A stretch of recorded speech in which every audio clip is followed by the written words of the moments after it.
अलगवाद के बारूद पर बैठा है भारत। नमस्कार, स्वागत है आपका न्यूज 10 इंडिया में। मैं हूं अंजलि चावला आपके साथ। हिजाब से लेकर पंजाब तक साजिश। हिजाब विवाद के बाद अब पंजाब चुनाव के बीच खालिस्तान के नाम पर सियासत तेज हो गई है। अरविंद केजरीवाल के बयान पर सवाल और बवाल मच गया है और नेता अपनी राजनीति चमकाने में लग गए हैं। हर तरफ अलगाववाद की राजनीति और चिंगारी को भड़काने की कोशिश हो रही है। हिजाब विवाद के बाद आगे क्या होगा? खालिस्तान के नाम पर सियासत तेज, कहां तक फैली अलगाववाद की आग?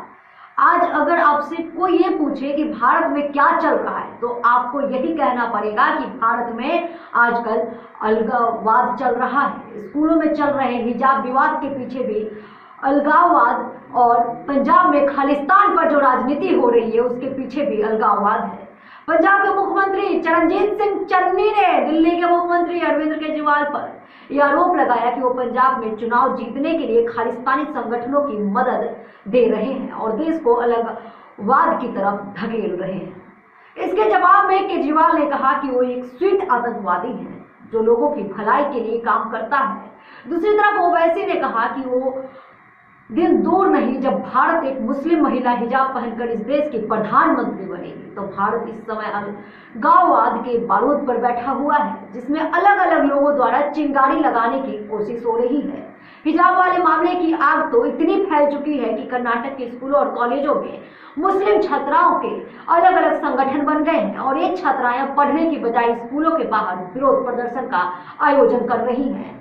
इस समय कर्नाटक के उडुपी में आप जाकर देखिए वहां की मौजूदा हालात क्या है। आपको पता चलेगा कि ज्यादातर स्कूल में मुस्लिम छात्र छात्राओं को ये संदेश भेजा जा रहा है कि वो कर्नाटक हाई कोर्ट द्वारा हिजाब पर लगाई गई अंतरिम रोक के खिलाफ प्रदर्शन करें और इसके लिए उन्हें स्कूल तो जाना है लेकिन क्लासेस अटेंड नहीं करनी है। मुस्लिम छात्राओं को इस्तेमाल किया जा रहा है। ये पैटर्न केवल उडुपी तक सीमित नहीं है। कर्नाटक के मोगा से लेकर कोडगु तक ज्यादातर जिलों में मुस्लिम छात्राएं सिर्फ इसलिए स्कूल और कॉलेज पहुंच रही हैं ताकि वो अपना विरोध दर्ज करा सके। आज कोडगु के एक इंटर कॉलेज के बाहर कुछ मुस्लिम छात्राएं धरने पर बैठ गई और जब कॉलेज प्रबंधन ने उन्हें हिजाब के साथ कॉलेज में प्रवेश देने की इजाजत दे दी तब भी इन लड़कियों ने अपना प्रदर्शन समाप्त नहीं किया।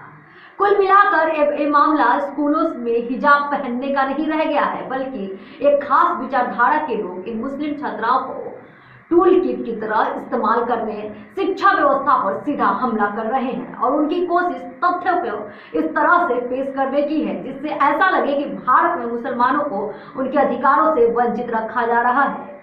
आज कर्नाटक सरकार ने हाईकोर्ट के लिए बताया कि इस्लाम में हिजाब को महिलाओं के लिए अनिवार्य नहीं माना गया है, इसलिए सरकार चाहती है कि अदालत स्कूलों में धार्मिक परिधान पहनने की इजाजत नहीं दे। इसके अलावा कर्नाटक सरकार ने 5 फरवरी के अपनी सर्कुलर पर भी कोर्ट को स्पष्टीकरण दिया है जिससे उसके राज्य के सभी स्कूलों और कॉलेजों में हिजाब और भगवा गमछा पहनने पर रोक लगा दी थी। कर्नाटक सरकार की दलील है कि अगर वो इस फैसले में देरी करती है तो स्कूल में धार्मिक तनाव काफी बढ़ जाता जिससे हालात बिगड़ सकते थे। कर्नाटक हाईकोर्ट में मुस्लिम छात्राओं द्वारा ये मांग की गई थी कि इस मामले में अंतिम फैसला आने तक कर्नाटक के स्कूलों में उन्होंने शुक्रवार को जुम्मे की नमाज के दिन और रमजान के महीने में हिजाब पहनकर क्लासेस अटेंड करने की इजाजत दी जाए। फिलहाल हाईकोर्ट ने कहा कि वो इस मांग की समीक्षा करेगा लेकिन बड़ा सवाल यह है कि अगर मुस्लिम छात्राओं को इस पर मांग को मान लिया गया तो फिर भविष्य क्या होगा और भविष्य में क्या होगा, सोचने वाली बात है।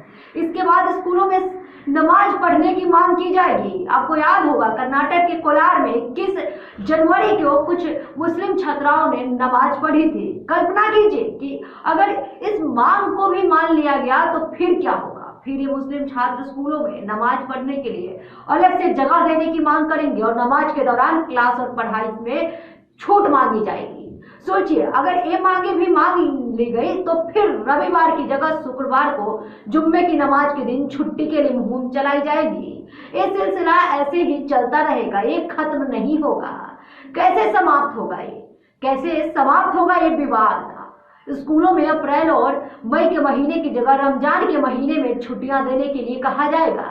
कॉलेज की क्लासेस में अलग से हलाल काउंटर लगाने की मांग होगी और पाठ्यक्रम में अलग अलग भगवान के नाम हटाने के लिए कहा जाएगा। मुस्लिम छात्र कहेंगे कि वो तो अल्लाह को मानते हैं, फिर श्री राम और श्री कृष्ण के बारे में क्यों पढ़ेंगे। इसलिए ये मत सोचिए कि ये मामला हिजाब की मांग को मान लेने से समाप्त हो जाएगा। इस स्थिति का अंदाजा आप ओवैसी की बातों से भी लगा सकते हैं, जिन्होंने झांसी में अपनी एक रैली के दौरान ये कहा कि वो दिन दूर नहीं है जब भारत की प्रधानमंत्री एक मुस्लिम महिला बनेगी और उसने हिजाब पहनना होगा। उन्होंने ये भी कहा कि जब इस देश में सिख धर्म का एक व्यक्ति पगड़ी पहनकर प्रधानमंत्री बन सकता है तो फिर हिजाब पहनकर एक मुस्लिम महिला प्रधानमंत्री क्यों नहीं बन सकती। तो आपको बता दें कि जब एक सिख का बच्चा प्रधानमंत्री बनता है, जब एक सिख समुदाय का व्यक्ति, तो वो शुरू से ही उनके बालों में कैंची नहीं रखता है। वो घर हो या बाहर हर जगह पे वो पगड़ी का इस्तेमाल किया जाता है। लेकिन क्या आप घर और बाहर हर जगह हिजाब का इस्तेमाल करते हैं? सवाल ये भी है। इस पे आपका क्या जवाब है कमेंट बॉक्स में जरूर रखें। साथ ही लाइक करें, सब्सक्राइब करें और आगे की खबरों के अपडेट में बने रहने के लिए नोटिफिकेशन बेल दबाना ना भूलें। नमस्कार।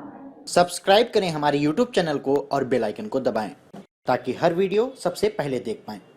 आप हमें Facebook और Twitter पर भी